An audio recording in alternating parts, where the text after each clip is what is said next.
आप सभी का स्वागत है। होपफुली उत्तराखंड पीसीएस मेंस आप एग्ज़ाम अटेम्प्ट कर चुके होंगे और कुछ बच्चे हैं जो अपर के लिए प्रिपेयर कर रहे हैं, जिनका एग्ज़ाम दिसंबर में है। ऑल्दो रिजल्ट अभी नहीं आया है, उसमें वो हाइक करेगा, डाउन जाएगा, कट ऑफ का अभी किसी को नहीं पता है। फिर भी प्रिपरेशन थोड़ी ना कोई छोड़ देगा, तो उसी बेस पे आपको प्रिपरेशन करने में एक ये डायरेक्शन प्रोवाइड करेगा, ये आपको देखना ही चाहिए। दूसरी चीज, ये मेरे लिए इवन एक अकाउंटेबिलिटी वीडियो है। मींस एग्जाम से पहले देखिए बहुत बड़े बड़े दावे किए जाते हैं, वादे किए जाते हैं, और एग्जाम से पहले कुछ भी बोल के निकल जाना, ये डिजिटल टाइम में किसी के लिए भी पॉसिबल नहीं है। और जब आप ऐसे प्लेटफॉर्म पे हो तब तो इम्पॉसिबल है। फिर एग्जाम होता है। एग्जाम देखिए सिलेबस बहुत सारा है, अब उसमें इतना ज्यादा वेरिएशन है, कितना पूछेगा कितना नहीं पूछेगा किसी को एग्जैक्ट नहीं पता होता। सब अजम्पशन पे बोलते हैं, इवन हम लोग भी अजम्पशन पे ही बोलते हैं, लेकिन उसमें से कितना पूछा गया कितना नहीं पूछा गया वो भी बताना हमारी रिस्पॉन्सिबिलिटी है। क्योंकि फिर आप ऐसे ब्लाइंडली ट्रस्ट करके आगे बढ़ जाओगे किसी पे भी, इवन हम पर भी, तो वो आपके लिए ब्लंडर रहेगा, हमेशा रहेगा। किसी पे भी ब्लाइंडली ऐसे ट्रस्ट मत करो।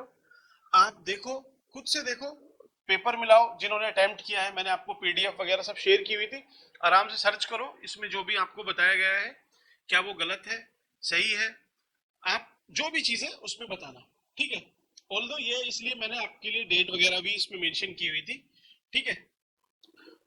तो वीडियो का सीक्वेंस ऐसा रहेगा, पहले अपना ऐसे डिस्कस करते हैं, इसके बाद जीएस पेपर 1 और जीएस पेपर 2। अच्छा, जीएस पेपर 2 थोड़ा सा बच्चे बोल रहे हैं कि रिलेटिवली टफ था।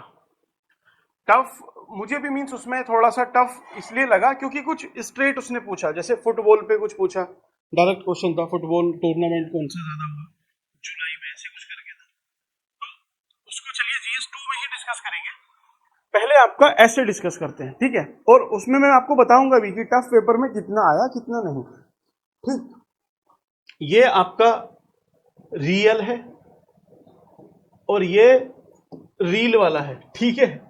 रील मींस रील बनाने वाला नहीं है, ये हमारा है जो हमने आपको प्रोवाइड किया था इंडिपेंडेंस डे के दिन, ठीक है। इसमें मैंने आपसे पहले ही बोला था कि आप टॉपिक सेलेक्ट कर लो, उसी को प्रैक्टिस करो, और आपको 2 ऐसे लिखने हैं। तो चलिए, इसमें से जिस किसी को नहीं पता है, देखिए इसमें सेक्शन ए होता है और सेक्शन बी होता है, ठीक। ए में कुछ टॉपिक होते हैं, आपको चॉइस रहती है, आपको एक अटेम्प्ट करना है। ऐसे ही वी में चॉइस रहती है आपके लिए, मल्टीपल होते हैं, 4-5 होते हैं, उसमें से एक अटेम्प्ट करना होता है।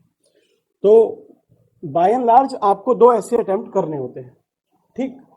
अब देखते हैं इसमें क्या कुछ मैं आपकी हेल्प, कुछ छोटी मोटी हेल्प कर पाए हैं या नहीं। Global perspective of Indian literature and culture, जिसने कल्चर वाला टॉपिक सेलेक्ट किया, उसके लिए देखिए ग्लोबल पर्सपेक्टिव, वैश्विक पर्सपेक्टिव देना था आपको इंडियन लिटरेचर एंड कल्चर। पहली चीज तो मैंने आपसे बोल रहा था कि कल्चर में कुछ भी आए, जो लोग देख रहे हैं वीडियो, आराम से आप F F F F F इस अप्रोच से सोल्व कर लोगे, ठीक है। फेयर, फूड, फेस्टिवल, फिटनेस, ये सब एफ फिलोसफी है, ठीक है। ऐसे ही लिटरेचर, लिटरेचर के बारे में स्पेसिफिक कुछ ऐसा बताया नहीं था, आपको ये टॉपिक प्रोवाइड किए गए थे, ठीक है। जिसने भी ये प्रैक्टिस किए होंगे आराम से वो इसको लिख के आएगा आराम से।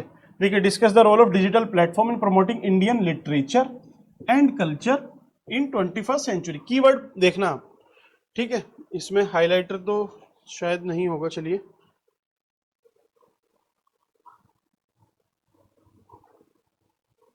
हाइलाइटर इसमें होगा क्या, हाँ ये है ना, नहीं,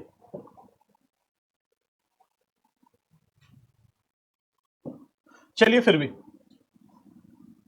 तो चलिए देखते हैं इन तीनों, पहले कीवर्ड्स को देख लेते हैं।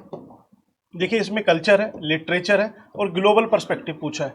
तो आपने लिटरेचर, कल्चर और 21वीं सेंचुरी का मींस इस वाली सदी का किया है, तो फिर आराम से ये अटेम्प्ट किया होगा, तो इसमें कोई दिक्कत आपको नहीं आएगी, आराम से अटेम्प्ट कर लोगे।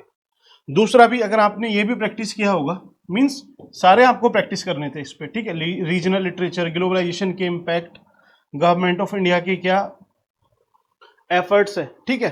तो आप इन चारों टॉपिक को अगर अटेम्प्ट करते हो, जो मैंने आपसे बोला था कि आपने करने हैं, अगर आपको कल्चर वाले से या फिर लिटरेचर से अटेम्प्ट करना है तब, तो आपने अगर ये 4-5 लिखे हैं या ब्रेनस्टॉर्म भी किए हैं, तो आप इन्हीं के पॉइंट्स बना के देखिए। 21वीं सदी के कुछ पॉइंट आपने, सपोज 5 पॉइंट आपको याद है, ठीक। सोशो पॉलिटिकल में 5 याद है, रीजनल आपको पता है 4-5 पॉइंट, ठीक है।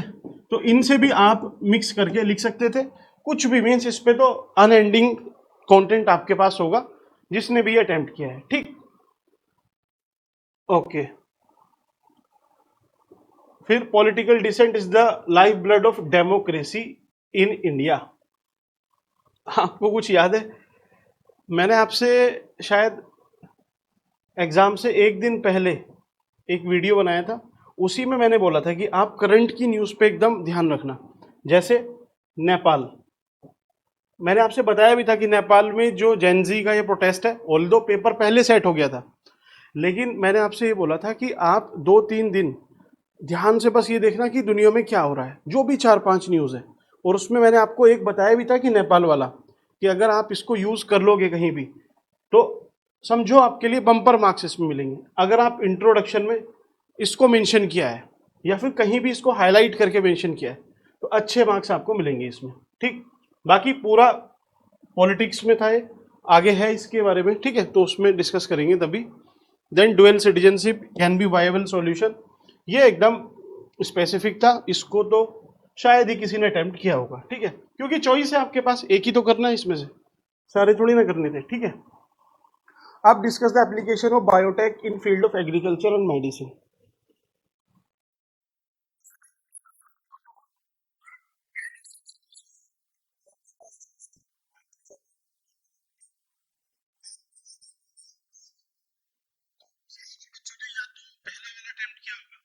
या फिर फ्लड वाला अटेम्प्ट किया होगा, मैक्सिमम इसको अटेम्प्ट किया होगा आपने, ठीक है, सबके पास इसका कंटेंट था, तो इसमें कोई इशू नहीं है। इवन शायद मैंने भी आपको ये प्रोवाइड किया है, ठीक है, हाँ ये है ना, discuss the role of climate change in increasing frequency of extreme weather events in India, ये इनडायरेक्टली रिलेटेड था, मींस इसमें एक पॉइंट होगा आपका फ्लड वाला, बाकी ये आपका फ्लड पे ही था, ठीक है। Evaluate the Indian preparedness in dealing with large scale flood and landslide, आगे भी एक क्वेश्चन इस पे दिया है फ्लड पे, तो आप चाहें तो इसको यहां से भी अटेम्प्ट कर लेंगे, अदरवाइज इन जनरल सबके पास कंटेंट होता है, ठीक। देन सेक्शन बी, ये पेपर का है, इसमें से भी आपने एक क्वेश्चन अटेम्प्ट करना था, और इवन सेक्शन बी में ही हमने भी आपको पहला क्वेश्चन यही दिया है, discuss the contribution of Uttarakhand folk tradition to India's cultural heritage, ठीक है। इसमें क्या पूछा है, various form of folk art,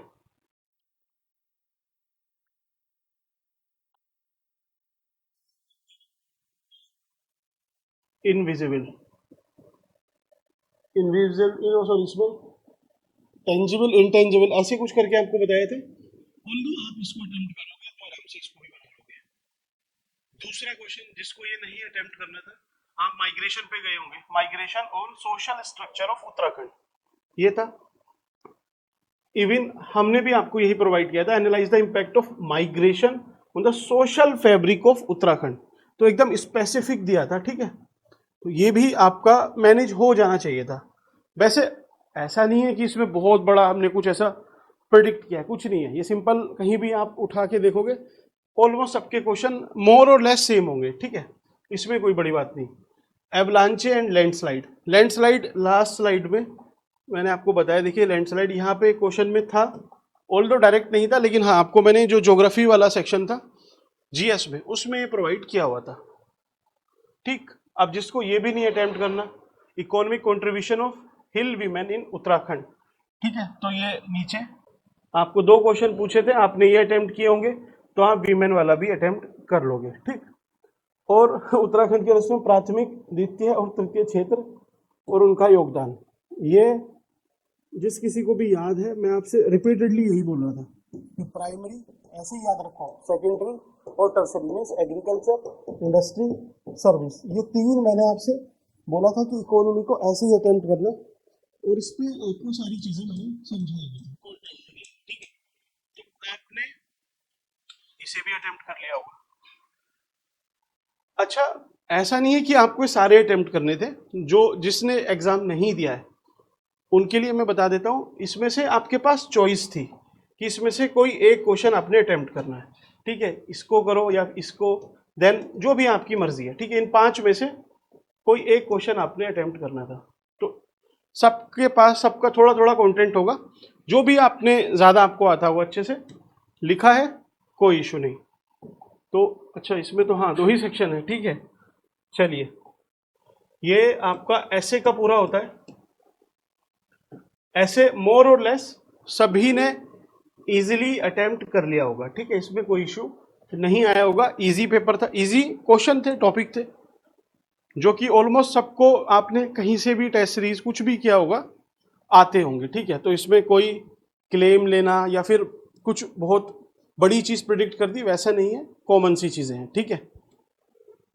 depend करता है आपने इनको अटेम्प्ट कैसे किया है, ठीक है। इसमें कोई मैं आपसे पर्टिकुलर बता देता हूँ कि फ्लड को ऐसे ऐसे ऐसे करना था, तो वो बेतुकी बात है, उसमें कोई लॉजिक नहीं है, क्योंकि सबका अपना अपना एक पर्सपेक्टिव है, एक वे ऑफ राइटिंग है, और एग्जामिनर को क्या समझ में आए, क्या पसंद आए, ये कोई स्टैंडर्ड मॉडल आंसर कोई नहीं बता सकता है। वो किसी भी चीज़ पे मार्क्स दे सकता है।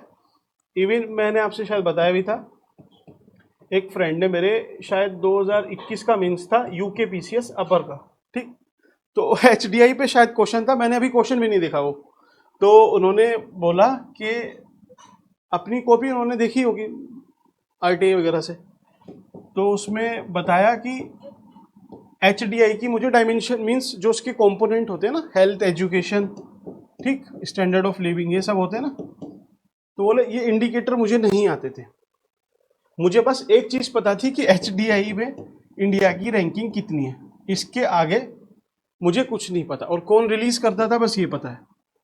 इसको मैं अच्छे से लिख के, मीन्स अच्छे से क्या, कि स्टार्टिंग में बस इतना लिखा कि इंडिया की रैंकिंग ये है, और फिर पता नहीं मैं भी उसमें क्या क्या उसमें लिखा है जिसका क्वेश्चन से कोई मतलब ही नहीं था, लेकिन बढ़िया से लिख के आए, तो उसमें शायद 5 नंबर में था, या जिस जो भी टोटल था, आउट एंड आउट नंबर मिले, पूरे नंबर मिले उनको, और उसमें बस कुछ नहीं किया हुआ उन्होंने, ऐसे टिक किया हुआ है।